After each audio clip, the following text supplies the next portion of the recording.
Have you ever wondered why some women seem to rise from heartbreak like queens ascending a throne, while others remain trapped in the shadows of what could have been? Why does one moment of pain forge power in one soul, yet consume another entirely? Timing in love, in life, in awakening is everything. Not the kind of timing men speak of when they say, it's just bad luck. This is deeper. This is psychological, archetypal, spiritual.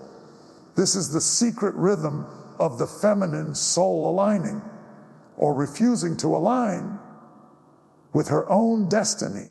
Most women are taught to wait, but not to prepare. They wait for his call, his validation, his apology, his recognition.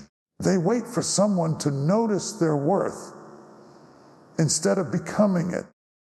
They measure themselves against the ticking clock of his affection rather than the steady pulse of their own becoming.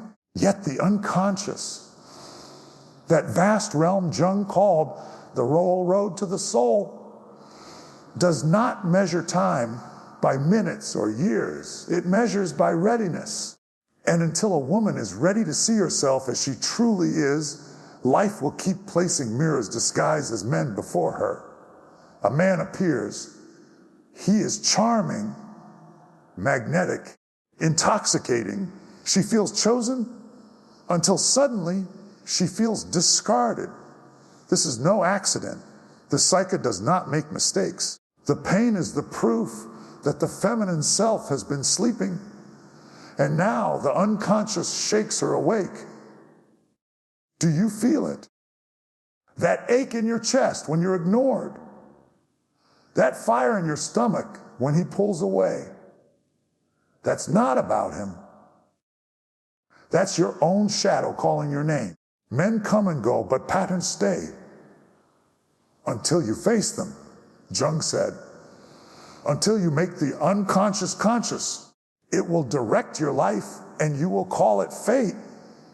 How many women call abandonment fate? How many call betrayal bad luck?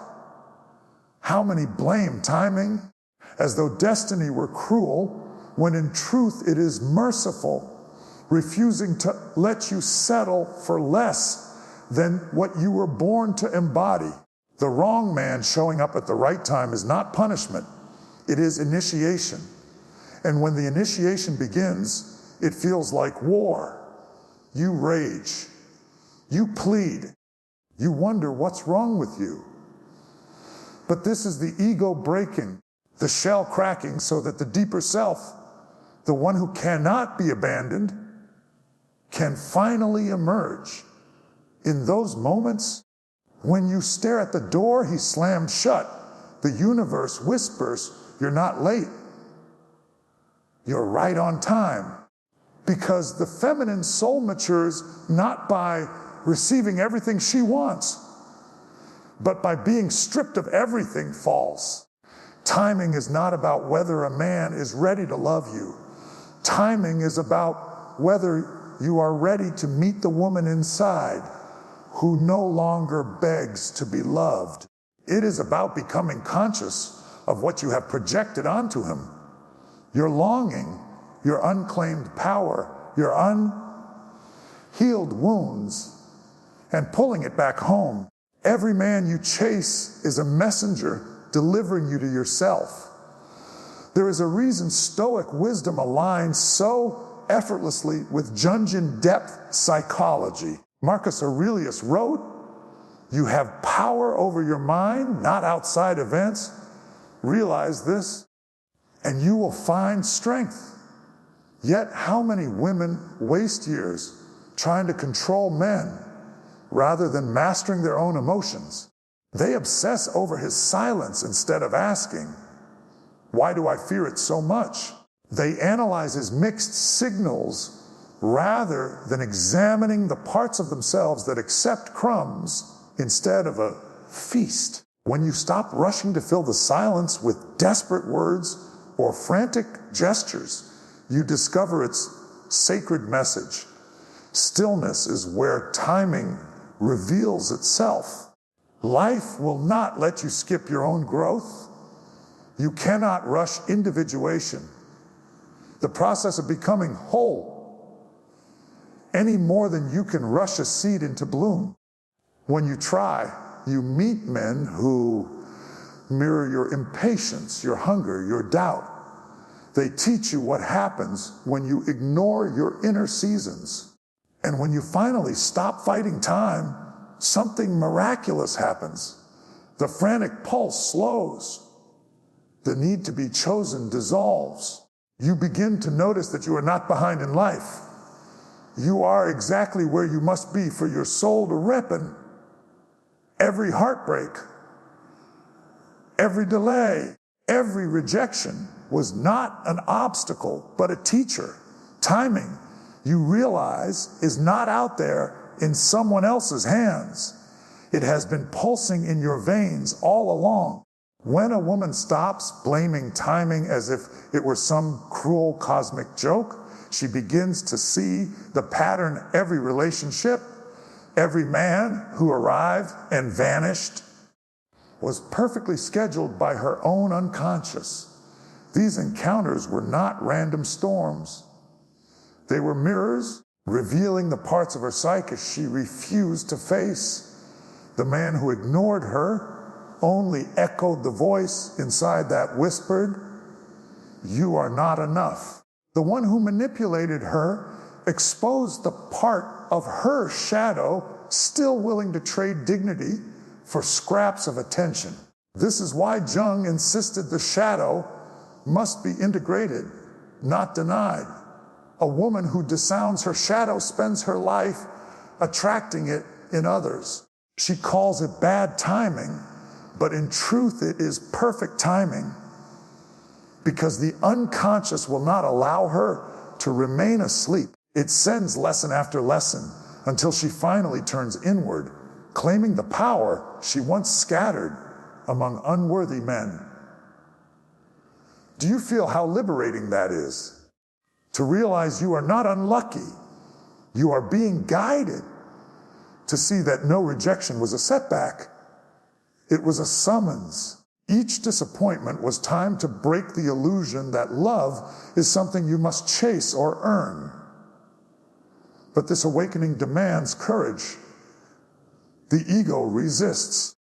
It clings to the fantasy that if only he had stayed, I'd be happy. Yet happiness built on someone else's consistency is a fragile throne. The feminine spirit was never meant to be ruled from the outside. She is sovereign by nature, but she must remember it. And remembering requires stripping away every illusion she ever fed herself about love, men, and timing. She learns to stand still while her old self burns. This is the crucible of transformation. It feels unbearable because the little girl inside, the one condition to prove her worth, to win love by pleasing, is dying. But what replaces her is not bitter. It is luminous. She rises not as a woman who distrusts men, but as one who trusts herself. She no longer mistakes attention for affection or chaos. Have you ever noticed for passion that once a woman reaches this stage, her entire aura changes? Men sense it instinctively. The same ones who once played games now hesitate in her presence. Why? Because her energy no longer leaks. She is no longer living on borrowed time, waiting for someone to validate her existence. She moves in rhythm with something far deeper than desire. She moves with destiny. And is the paradox the moment she no longer clings to timing? The right opportunities begin to align, not because men suddenly improve, but because her standards do. She no longer confuses intensity with intimacy or flattery with devotion. She embodies the rare stillness that draws forth only what resonates with her soul. The Stoics understood this state well. Epictetus said, "No man is free who is not master of himself." The same is true for women. Freedom is not walking away from a man. It is walking away from the illusion that your life depends on him. When your heart beats steadily, whether he stays or leaves, timing loses its power to torment you. This is when individuation, Jung's term for becoming whole, truly begins. A woman who has gathered her projections back from the men she chased stands complete. She no longer waits for the right moment to love herself. She becomes the moment. Life, sensing her wholeness, begins to arrange itself around her rather than against her. What happens next almost feels supernatural. Where once there was delay, there is flow. Where once there was heartbreak, there is clarity. And the men who appear now are not tests, but reflections of her growth. They are drawn not to her need, but to her presence. She does not grasp, so nothing slips away. She does not rush, so nothing arrives too soon. Timing becomes irrelevant because she has aligned with eternity within herself. Yet this alignment is not passive. It is fierce, disciplined, unshakable. It is a woman choosing solitude over disrespect, self-mastery over impulse, dignity over desperation. And in that choice, she embodies something men cannot resist, yet cannot control, a woman who belongs to herself. When a woman crosses this threshold, something ancient awakens within her. She becomes more than an individual navigating romance. She embodies an archetype. The maiden who once searched for validation evolves into the queen who knows she is the prize. She no longer hunts for love because she is love in its mature form, steady, discerning, untouchable by fleeting whims. In Jungian terms, this is the union of the conscious and unconscious feminine. All the traits she projected onto men, strength, authority, direction, she now discovers within herself. The animus, the inner masculine, ceases to appear as a tyrant in the outer world and begins to serve her soul. And as this integration deepens, her entire relationship with time transforms. What once felt like delay now feels like preparation. What once felt like abandonment now feels like liberation. Have you noticed how life starts to bend around women who refuse to compromise? The very same men who once dismissed her now return curious, unsettled. They sense something different. Not anger, not revenge, but an unshakable calm. It is the calm of a woman who no longer waits for destiny to deliver her worth. She is the destiny. But this stage is not achieved by accident. It is forged in fire. In those sleepless nights of wondering why he ghosted, why he lied, why he loved halfway. And yet every unanswered question was a blessing in disguise. The feminine soul does not mature in comfort. It matures in contrast, in the harsh light of seeing, where she abandoned herself long before any man ever could. This is where shadow work becomes more than a concept. She confronts the hidden parts of herself, the envy, the desperation, the craving to be seen at any cost. Instead of burying them, she holds them close and whispers, "You are not unworthy. You are simply unseen." Until now, this compassion disarms the shadow, and the more she accepts herself, the less she needs any man to confirm what she already knows. Do you see how rare this energy is? The world trains women to perform, to hurry, to compete, even for love. But the woman who has mastered her timing does not chase, and she does not race. She moves at the pace of her soul. She knows that a love forced before its season rots into resentment, while a love aligned with her growth blooms without effort. And men, they feel this. A woman in her power does not need to say she has boundaries. They are etched into her presence. The very tone of her silence communicates more than words ever could. She is not cold. She is clear. She is not distant. She is dignified. She no longer measures herself by who chooses her, because she has already chosen herself. Marcus Aurelius wrote, "If you are distressed by anything external, the pain is not due to the thing itself, but to your estimate of it. And this you have the power to revoke at any moment." A woman who understands this becomes unstoppable. She realizes that no man's withdrawal can diminish her. No rejection can define her. No delay can derail her. She reclaims her power not by changing men, but by mastering her own inner world. And as she rises, life tests her one last time. Another man may appear, charming, attentive, but uncertain. In the past, she would have molded herself to fit his hesitation. Now, she simply observes. If he matches her pace, he stays. If he falters, she lets him go, not with anger, but with peace, because she finally understands that timing is not about waiting for him to grow. It's about refusing to shrink while he does.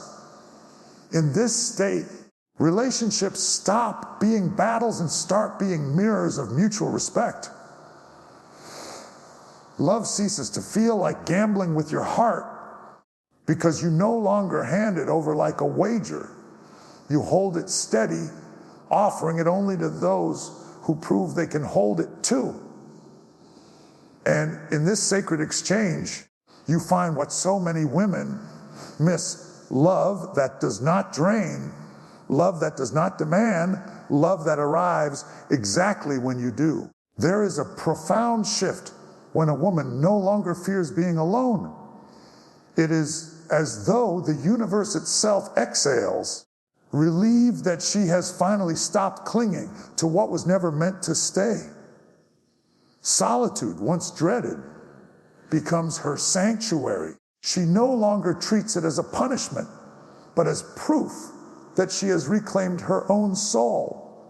The silence that once felt unbearable now feels alive, charged with possibility. This is where true feminine power germinates, not in noise, not in pursuit, but in stillness. Jung taught that the unconscious speaks through symbols and timing. What appears to be delay is often divine choreography, aligning the outer world to the pace of inner transformation. When a woman resists this process, she repeats the same painful cycles with different faces. But when she surrenders to it, everything changes. She stops asking, "When will someone love me?" and begins asking, "What within me still believes I must be chosen to be worthy?" This is not a question most dare to face, yet it is the one that sets her free. In that freedom, she discovers an untapped well of self-respect. She no longer trades her time for empty promises or her body for fleeting validation. Men who operate from ego sense this immediately, and they fear it. Why? Because they cannot manipulate what they cannot control. She has become immune to breadcrumbs, immune to emotional games, immune to the frantic illusion that love is scarce. There is something magnetic about a woman who is rooted in herself, not magnetic in the desperate, grasping way of needing to be noticed, but magnetic in the way a flame draws those who seek warmth. She no longer chases timing because she understands it. She does not force connections because she trusts her intuition to reveal who belongs and who does not. This is what Jung called individuation, becoming whole, no longer defined by external attachments, but by inner alignment. The Stoics would call this virtue, living in harmony with nature, unmoved by what cannot be controlled. Epictetus spoke of it as freedom. Marcus Aurelius embodied it as calm authority. In the feminine, it appears as an almost supernatural grace. Men feel it, but cannot name it. They describe her as different, mysterious, intimidating. What they are sensing is not mystery, it is mastery. Do you see how rare this is? A woman who lives by her own time and cannot be hurried, cannot be pressured, cannot be diminished. When others try to rush her, she slows down. When they withdraw, she holds her ground. She does not adjust her pace to win approval because she is already walking to the rhythm of her soul. This rhythm cannot be dictated by desire or fear. It is eternal, anchored in something far deeper than momentary attraction. As she embraces this, she realizes that life has always been giving her exactly what she was prepared to hold. When she was insecure, she attracted men who confirmed her insecurity. When she grew more confident, she attracted men who challenged her to hold that confidence. And now, as she embodies quiet strength, she attracts respect, not by demanding it, but by becoming the kind of woman who requires it simply by existing. This is why timing is everything, not because love depends on lucky circumstances, but because the soul must grow into its own season.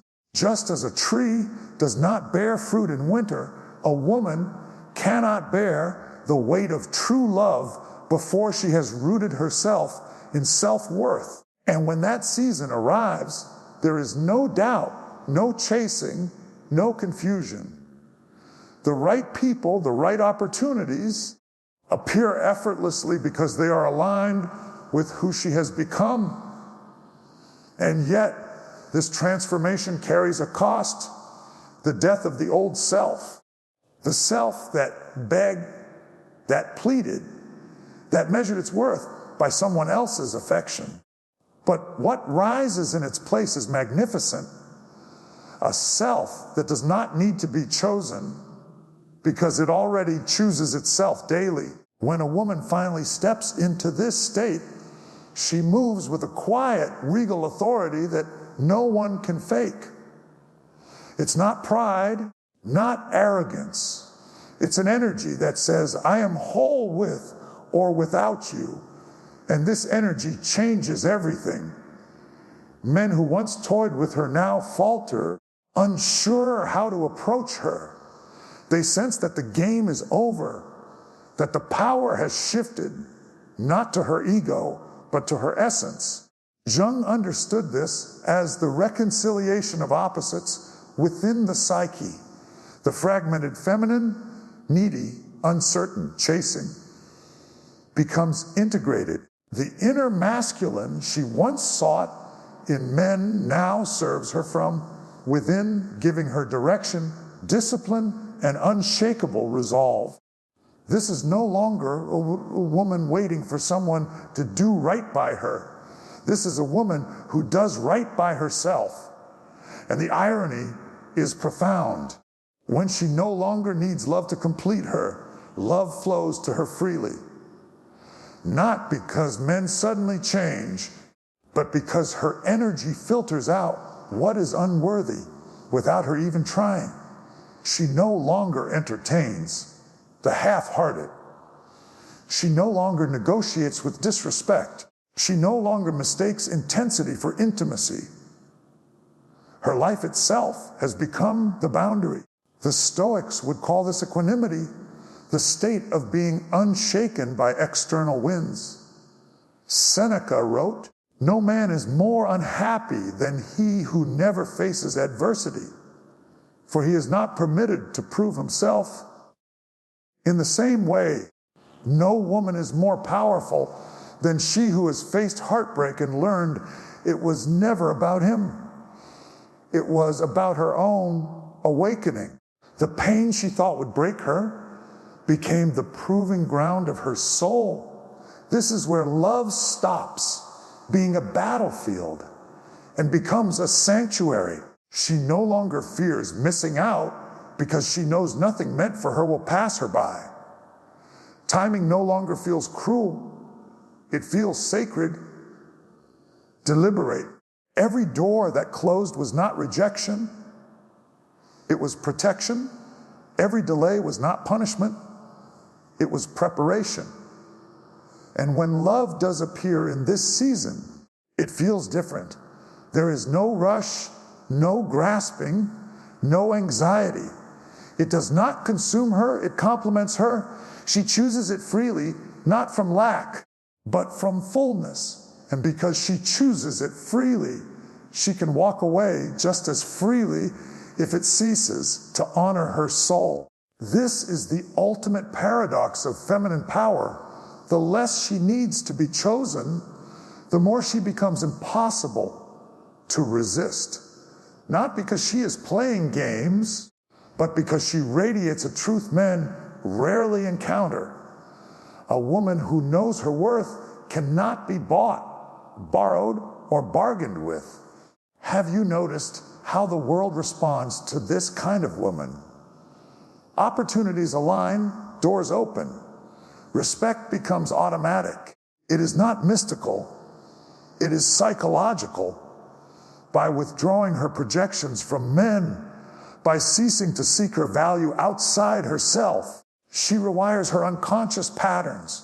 She no longer vibrates with desperation, so she no longer attracts predators. She no longer fears solitude, so she no longer tolerates chaos. This is individuation in its purest form, the becoming of an authentic self who answers to no one but her own soul. And here lies the great revelation. Timing was never about him, about when will the right man arrive. Timing was about you, about whether you would grow enough to hold what you've always deserved, about whether you would stop rushing through your own becoming to fit someone else's unfinished story. Now, when she looks back on all those nights of doubt, she smiles.